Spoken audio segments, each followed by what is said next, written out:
Good morning and welcome back. I hope you had a restful night. I hope you had an interesting evening last evening. I hope you had a good day yesterday. We think we have another good day for you today. We're going to start right away.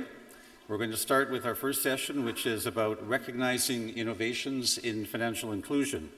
And this is where you're going to hear about some prize competitions, two new prize competitions, one from the Legatum Center for Development and Entrepreneurship at MIT, and the other from the MasterCard Foundation, and people will be outlining those two competitions. They're both designed to do one thing, and that is to encourage innovation in financial inclusion and to encourage innovation in customer centricity in financial inclusion. So let me introduce the two people who will be speaking to you. Anne Miles, who is here, is the Director of Financial Inclusion at the MasterCard Foundation. Before joining the foundation, she was a managing director at Blue Orchard Finance, and as some of us know, that's a for-profit asset management company based in Geneva, and it specialized in microfinance and commercial and debt and equity investments. We'll hear from Anne in a moment because the first person who will speak to you is Iqbal Quadir.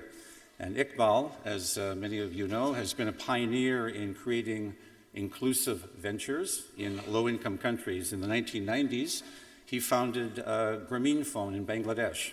And Grameenphone now has over 50 million customers, I think. Yes, 50 million customers. That's testimony to what his vision was at that time. Subsequently, he helped found bKash in Bangladesh, and he's still an active board member on bKash.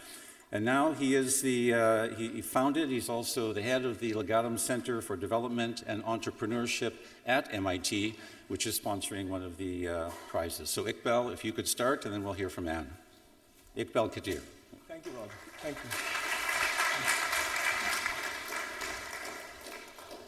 you. Good morning. It's great to be here. Before I describe the prize, let me introduce my center. The center at MIT, the Legatum Center, helps MIT students create enterprises in developing countries, self-sustaining, potentially profitable ventures. And to support them, we fully believe in customer centricity. Our customers are our fellows, and we provide them scholarships. We coach them through classes, and we help them network with like-minded people, potential funders. And we have a college of mentors who help them. And also we bring together thinkers, doers like this in a conference. And we have been massively empowered by the MasterCard Foundation to sponsor 200 fellows from the continent of Africa last few years ago. So we have been doing that. So of course, our fellows work in many different areas, and one of them is financial inclusion. And so I give you three examples. Enrique Bay is in Mexico. He has a project that helps people lay away funds and then buy equipment or maybe a household white goods and things like that. And that helps low-income people buy an equipment that they would not be otherwise be possible. Otherwise it wouldn't be possible. Owen Agoa, he's originally from Japan, but he has lived in Tanzania.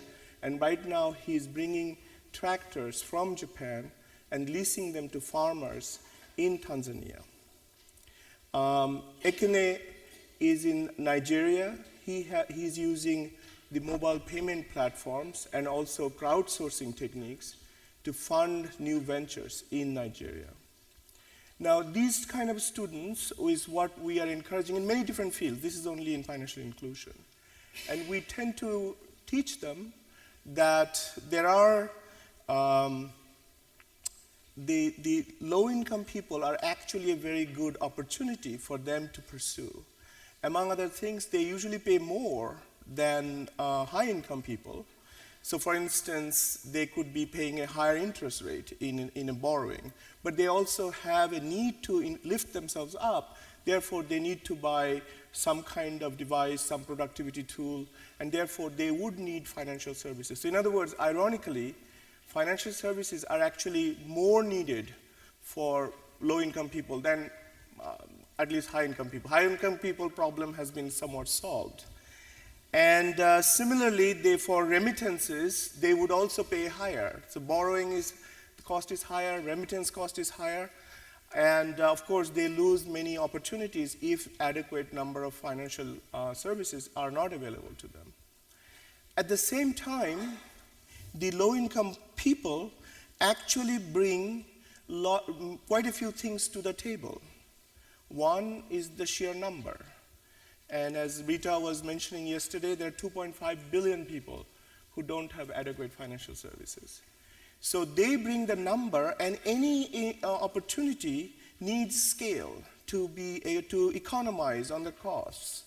So the quote-unquote poor people actually bring a great deal of things to the table. One is number. The other is that they are also dispersed in many different places, facing many different circumstances, and therefore there are many different needs, which is what innovation is about. You need to address and adjust a new, old idea perhaps in a new way, in a new context, and thus it gives rise to a new innovation. So they are a very important resource. If you address their needs, then that is a technique of innovating something new. And of course, they bring a lot of eagerness to embrace new innovations, because at the end of the day, they are being harassed by many other lack of infrastructures. So in other words, they're quite eager to take something new, and therefore they are a very important market. For instance, I'm on the board of a company in Bangladesh providing mobile payment services. After 13 million customers, almost all of them are quote-unquote poor people. The rich people haven't taken it yet, but they are transacting close to 1.5 million transactions a day, and most of those transactions are being done by low-income people. So this is the kind of things we teach to our fellows, and we try to tell them that this is a good pursuit for them to go on with. Now, what we noticed that we have a problem.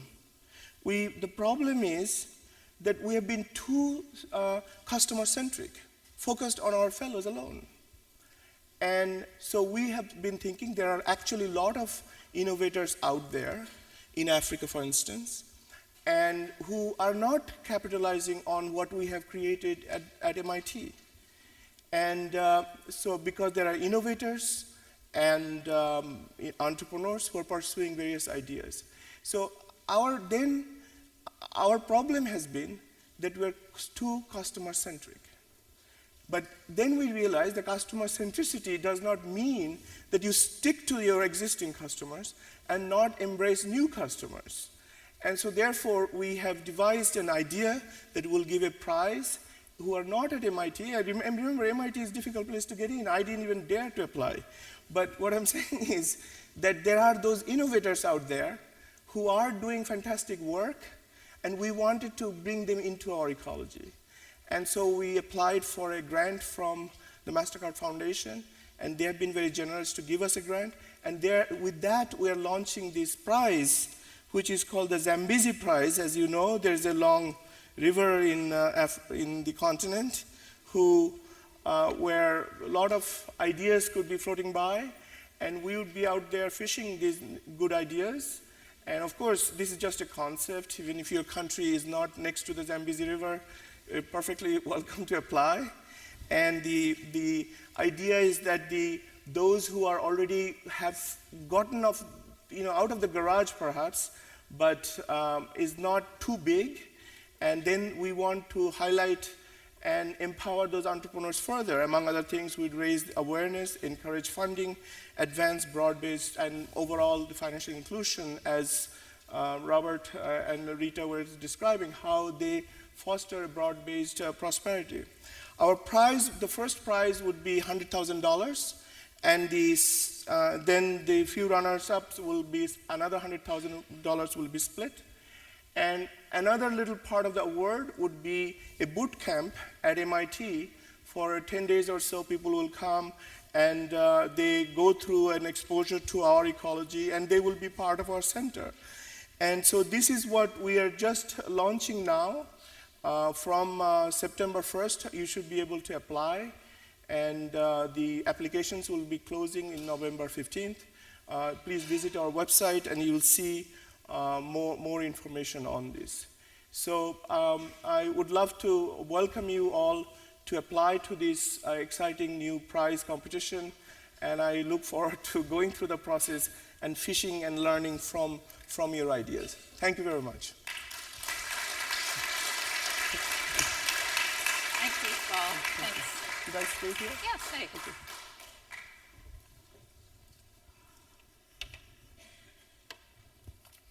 Good morning.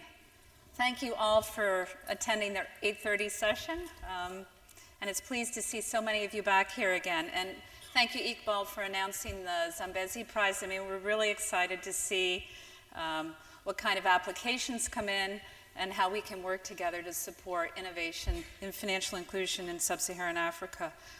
I think some of you who were here last year, many of you, if you recall, in the last session that Bob and I had, at that time I announced that the MasterCard Foundation would support innovation around client centricity or clients at the center coming into the next symposium. We're almost there. What we've been working on over the last couple of months is the design of this prize and what it could look like and sort of the competition. So I'll share with you a sneak preview on what this will be over the next couple of months. We're still working on the details, and we do expect to formally launch it early in 2015. So between now and January or so next year, we will keep you all informed in terms of where the development of this prize is. But let me tell you about some of the details first, or what we're thinking about. This will be a prize that really recognizes an organization. So a little different than Zambezi, which is working around individual innovators. We're looking for innovative organizations. So this could be a team within an organization, but it's the organization. What have they done to become client-centric? And in fact, someone took me aside yesterday and said, Ann, I want to be up on that stage next year. And I want to be recognized for the work that my organization is doing. So I'll be looking to see that organization's application in the next coming months. So we will recognize through this prize a microfinance institution, a bank, an NGO, a mobile network operator, any organization that, in the opinion of a group of judges that we'll be selecting, has gone over and above what is required to be client-centric in the financial inclusion space. It's open to all organizations, big or small, working anywhere in the developing world, responding to the needs and aspirations of low-income clients. So although the foundation has a specific focus on sub-Saharan Africa, this is open more broadly to client-centric approaches globally. So we'll be very interested in seeing what comes through there. Some of the criteria that we're in the process of thinking about is that the organization will have to show that it's put clients at the center of their business. So real demonstration that this is a focus of the organization. We need to see some evidence of success. So this is not something that's in the planning stage. We want to see something that's already taking hold. So you can demonstrate how the product is either being more used or how a particular service is increased, how you may have improved your retention rate. There are a number of ways we can think about the evidence. Also have to show some ability to scale over time and impact a large number of clients. And then importantly, we need to see the sustainability, opportunities for sustainability. And there will have to be some element or aspect of it that seems somewhat innovative or some new approach. And I'm thinking back to what Claudio said last year in his opening speech. It's not just innovation for innovation's sake. It could be you're looking at an old idea that you've innovated on and that is showing some promise and success. So what we hope is that any organization that comes forward and is recognized and wins this prize, they will get the recognition internationally. We'll use the symposium and other MasterCard Foundation communication efforts to really highlight that organization's work and promote it through all of the different communication and media channels that we can do.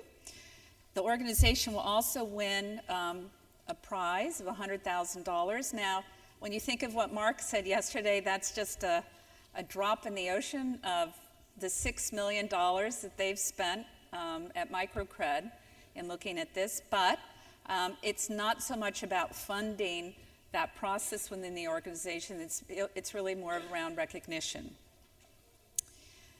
And another piece of this is this learning partnership. What we would hope is that the organization, or what we would expect, is that the organization would be prepared to share the learnings in a public forum, such as this, and more broadly in terms of how the process has worked, what hasn't worked so well, some of the challenges that you've experienced along the way.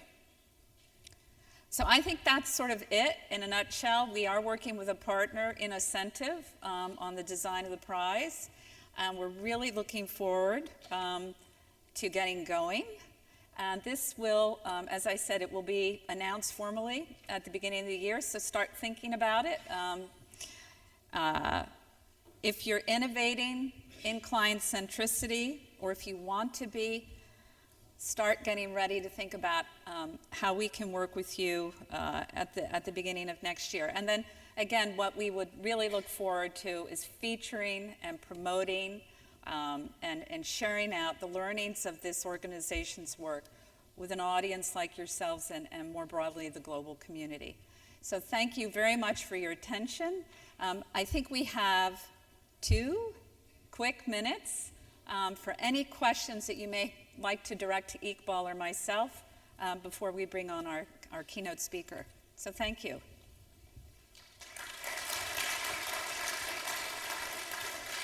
Iqbal? Happy to share the podium. Come here. Any questions from the audience? Hard to see you. There's one, I see.